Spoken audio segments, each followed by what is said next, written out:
Hello crafty friends, welcome to today's clean and simple card making video. Today I'm going to use some sunflower dies and leaves to create a sunny and cheerful birthday card. So I've got a piece of smooth white card here and I'm just lining up my dies to give me an idea of how much card I'm going to need to colour for each type of die. For my sunflowers, I obviously want to use yellow, so I've got scattered straw distress oxide. I swiped the ink pad over the card to apply lots of ink quite quickly, and then I softened that and blended it out with a blending brush. I then popped my sunflower petal dies onto the card, added a bit of washi, then ran it through my die cutting machine, and I ended up with 3 jolly little sunflowers.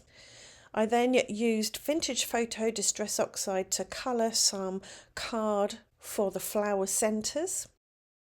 And then I used bundled sage to colour some card for the leaves.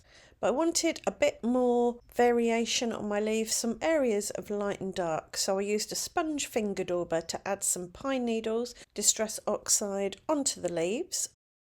With the sponge daubers, I move in the direction of the veins so that any marks left by the sponge dauber will look like natural texture. I also went around the very edge to create a little bit of definition, darkening up that edge there. Next, I took my vintage photo sponge dauber. I didn't ink it up because I only wanted a little bit of ink on it. So this is residual ink, and I added some to my sunflower petals, moving from the inside to the outside again to create some directionality in the marks that I'm making. This gives a little bit of texture, a little bit of shade and light. I also brought in my sponge dauber with black soot on it and pressed that into the middle so that when I added the middles of the sunflower, there was some real darkness behind them. I used matte gel medium to adhere these. In case any squirted out the side, it wouldn't leave any glossy smears, it would be matte and mostly invisible.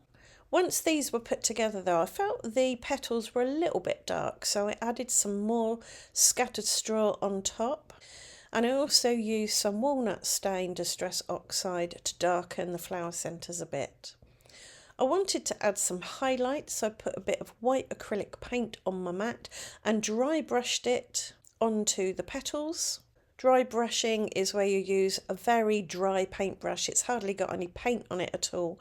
So you're only adding a little bit of paint and it's quite streaky, which works well for these petals. Again, I moved from the inside to the outside in the direction of the petals, working my way around the flowers until I was happy. Before sticking my sunflowers to a card panel though, I wanted to add a little bit of visual texture in the background, so I stenciled on some brown ink. This is again just residual ink that's on my blending brush, and I used a circle stencil and kept the circles in the top left hand corner, leaving lots of white space below. I then used matte gel medium to stick down my sunflowers and create a little cluster over that stenciling. Once I was happy with their placement, I put some matte gel medium on the back of the leaves and tucked these around the flowers.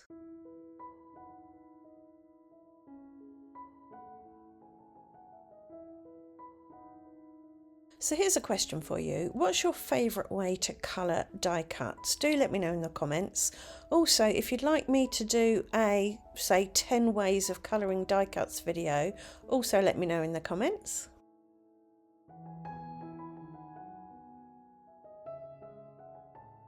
Once I'd had everything glued down though, I realised I covered up too much of my stenciling, so I very carefully went in and added a few more circles here and there just to balance everything out.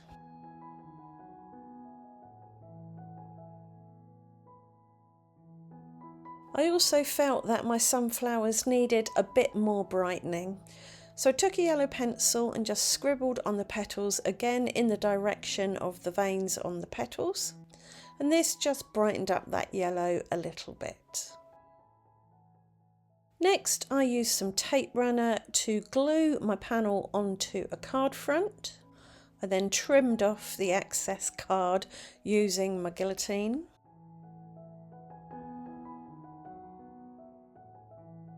To add a bit of gloss to my sunflowers, I decided to add some glossy accents to the flower centres. This will just give them a little bit more dimension and gloss, as I say. For my sentiment, I chose Happy Birthday in a scripty font, and I stamped that on its coordinating die cut with VersaFine Onyx black ink, which worked well on this stamp. It's a silicone stamp, so it doesn't like water-based inks, but VersaFine Onyx black ink is solvent-based, so the ink goes on quite nicely. I do have a video called Everything You Need to Know About Stamping, so if you'd like to watch that, I'll leave a link up in the eye and down in the video description. To adhere my sentiment to my card, I put a very thin piece of 1mm thick foam tape on the back so that it had a little bit of dimension and was lifted up to roughly the same level as the flowers, because the left-hand side of the die cut overlapped the flowers a bit. I did press the left-hand side of the die cut down into the glossy accents on the bottom flower there, and that will hold it fast as well. And as a finishing touch, for a little bit more gloss and dimension and energy, I added some Morning Dew Nouveau drops. These will dry completely clear and look like glass or water droplets. And that's this card done. I do hope you've enjoyed the video and it's given you an idea or two that you can use with supplies and tools that you already have in your stash.